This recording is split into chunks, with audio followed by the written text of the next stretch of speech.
This is a Film Stories original podcast. We made this.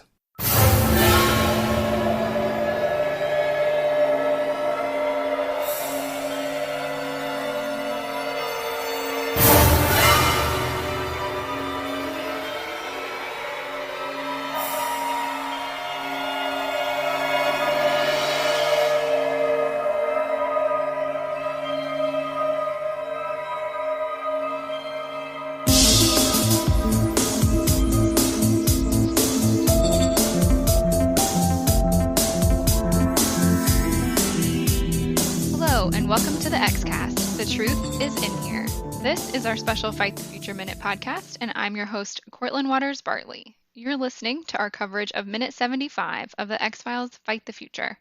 I'm here with XCast patron and regular guest, Cathy Glinski. Hi, Cathy. Hi, Cortlan.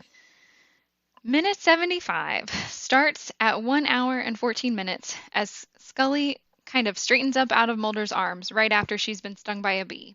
And it ends at 1 hour, 14 minutes, and 59 seconds as Scully is being loaded into the ambulance outside.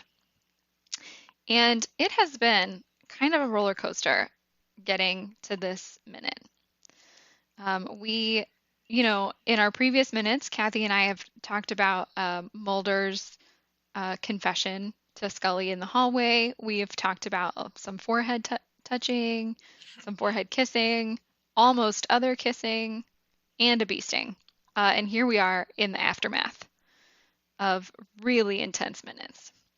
So, Cathy, what are your thoughts about this bee sting minute? It's just a terrifying scene. It really is. You see the fear in both of their faces as Scully starts describing her symptoms. And by the way, what a badass move. I know, right? I wrote that down too. Just able to describe everything she's experiencing in such a clinical and objective way. It was just really, but it's terrifying. You see both of them are really, really scared.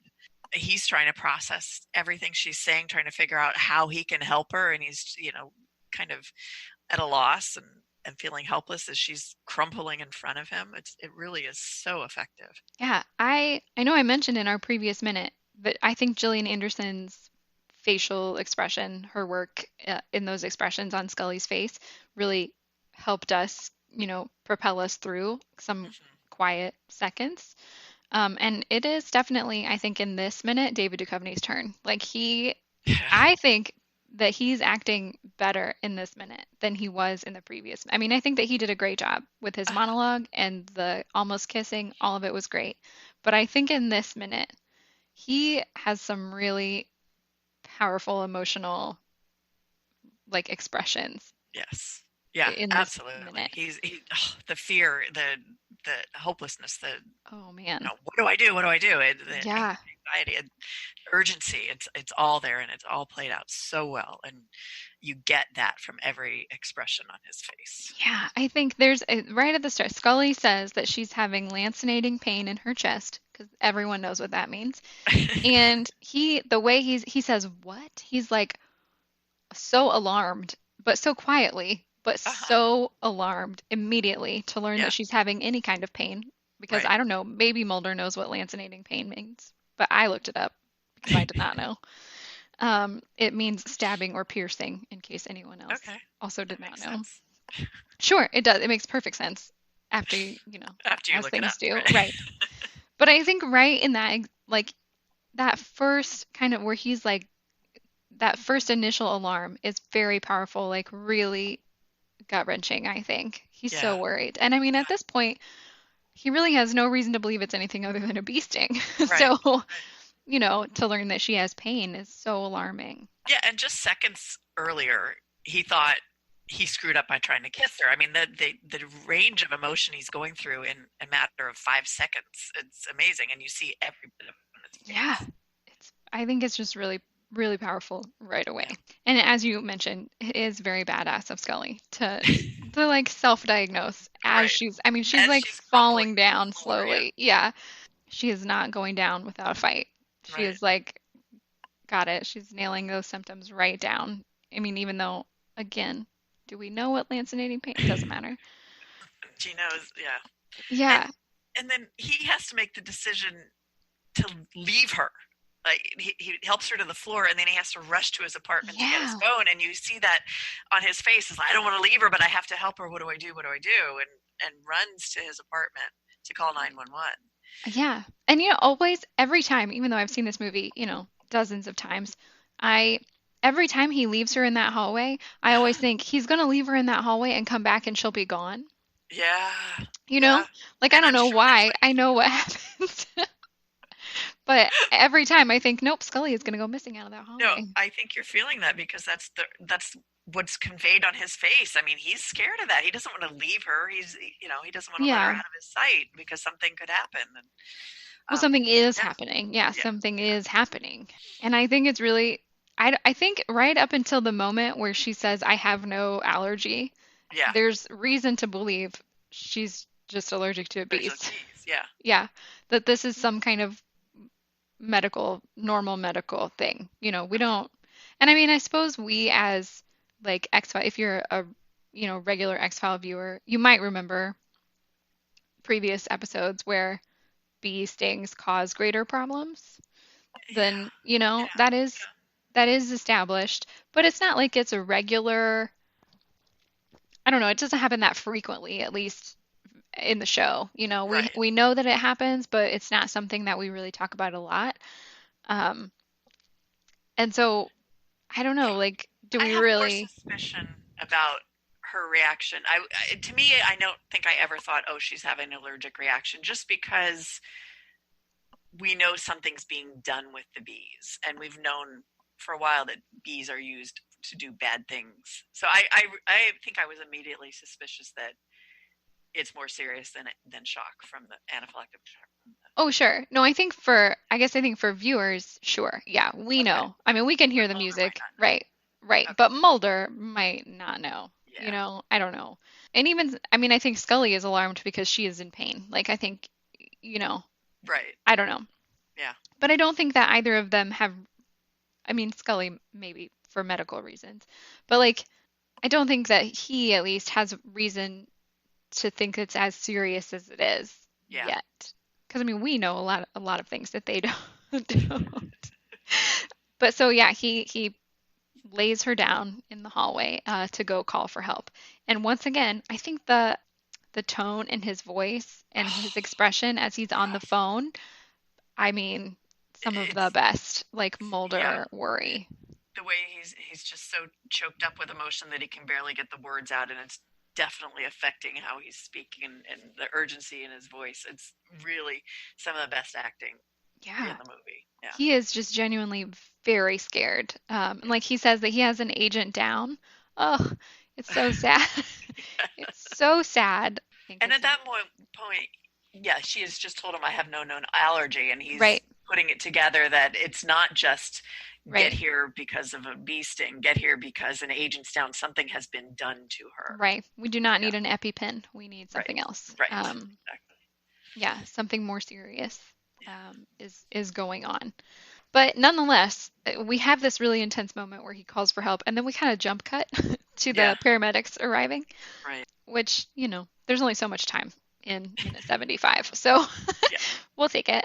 And Mulder is kind of, putting his jacket on and following. Scully is on the gurney, I think, as we cut.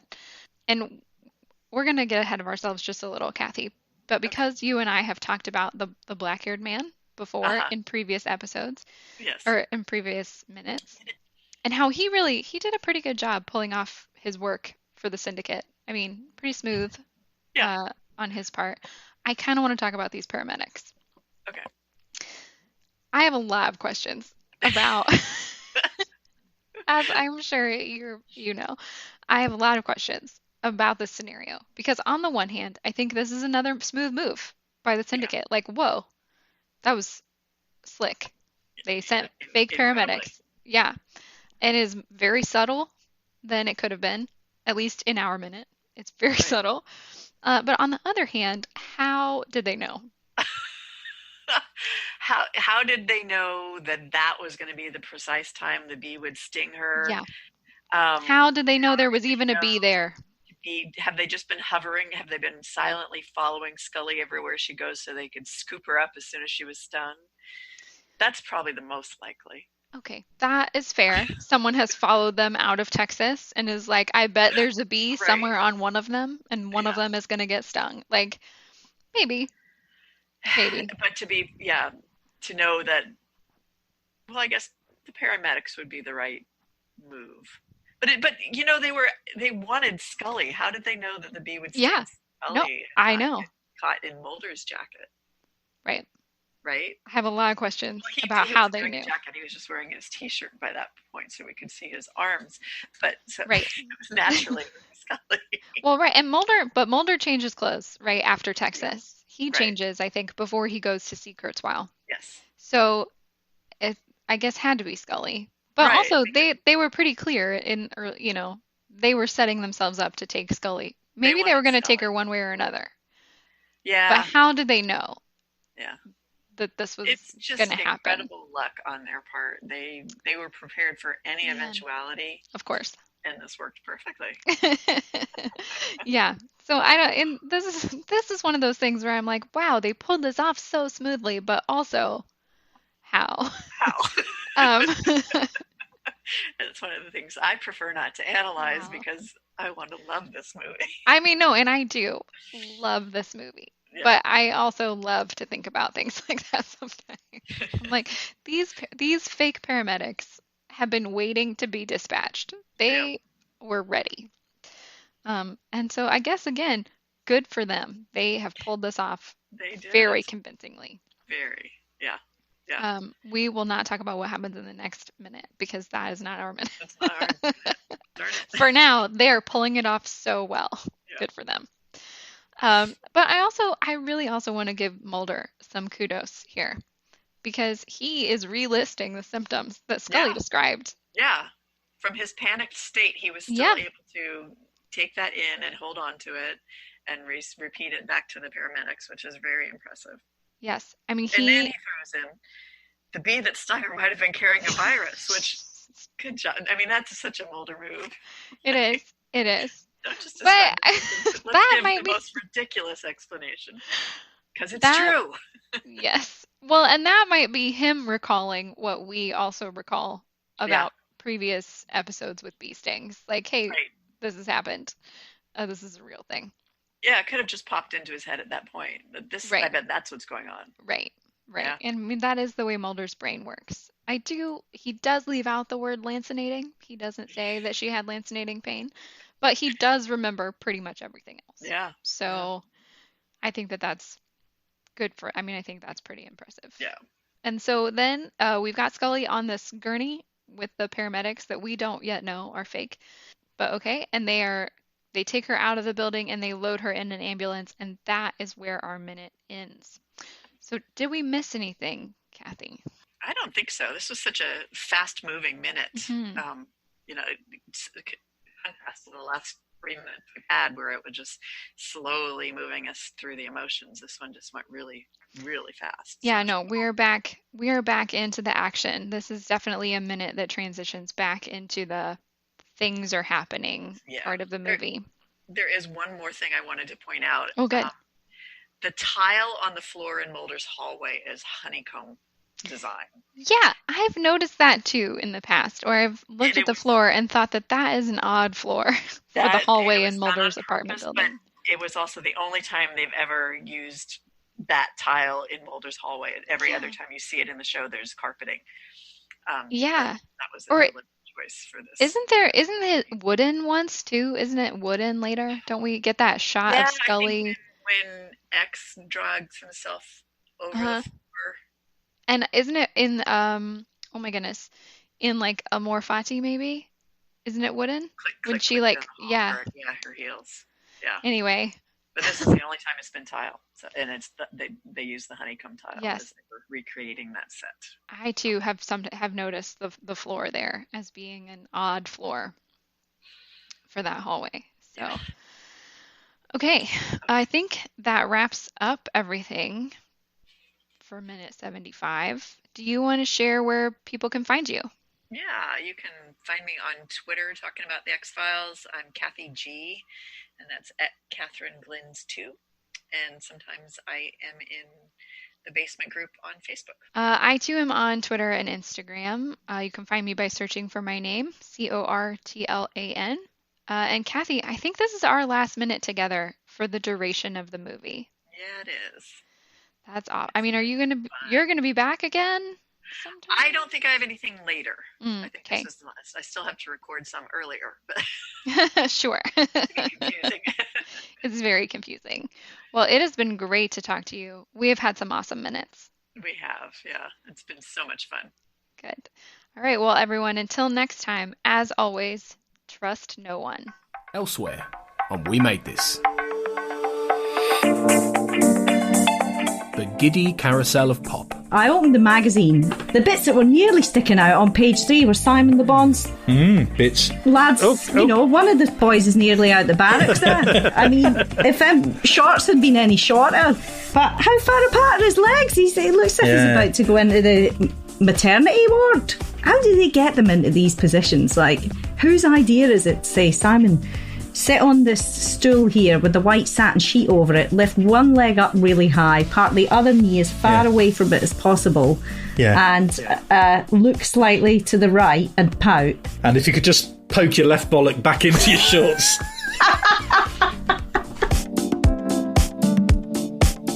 Don't say the C word. Why haven't we got lightsabers yet? Yeah, I want one too. Unfortunately, you know where this is going, don't you? I think so. Right. The first problem you have with the lightsaber is that it's about 1 meter long and then the beam stops. Right. Can you see the problem with that? Yeah, lasers have to hit something to stop, don't they? I did learn. And you can't really stick a mirror at the other end of the lightsaber and just sort of it starts getting a bit silly.